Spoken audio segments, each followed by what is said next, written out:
अगरचे इस साल चेरी के फूल माजी के मुकाबले में इतने घने और तवाना नहीं, ताहम इन्हें देखने के लिए वाशिंगटन आने वाले फिर भी इस मंजर से खूब लुत्फानंदोज हुए।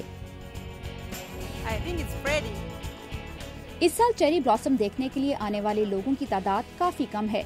शायद लोगों ने सुन लिया था कि इनमें से कुछ कलियां नहीं फूटी, लेकिन शिकागो की मैरी स्प्रिंगबर्ग के लिए ये मंजर बहुत खुशकुन था।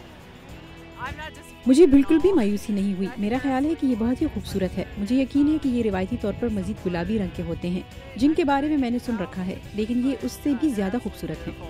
100 साल से ज्यादा अरसा कब लगाए गए चेरी के इन दरख्तों पर सयाह मौसम बहार के चेरी ब्लॉसम देखने के लिए जोक दर जोक आ रहे हैं।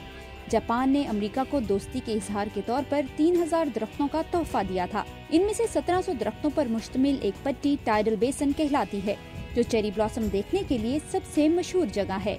एक चीनी खातून ने जो जापान में रहती हैं कहा कि वाशिंगटन मॉन्यूमेंट और जेफरसन मेमोरियल के साथ वाक़े इलाके में चेरी ब्लॉसम देखना उनके लिए बहुत सहरंगेज है। ये एक बिल्कुल ही नया और जाज़िब नज़र मंजर है। इसके पस मंजर में वाशिंगटन मॉन्यूमेंट तो वाकई बहुत खूबसूरत दिखाई देता है। पत्थर की बनी लालटेन, जिसे 350 साल कबल तराशा गया था, जापान का तोहफा है।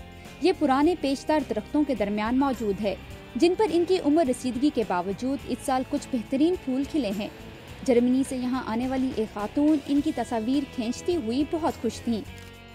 मैं चाहती हूँ कि मैं इन्हें जल्द से जल्द अपने करीबी दोस्तों को दिखाऊं, वो भी इन्हें वाकई पसंद करेंगे।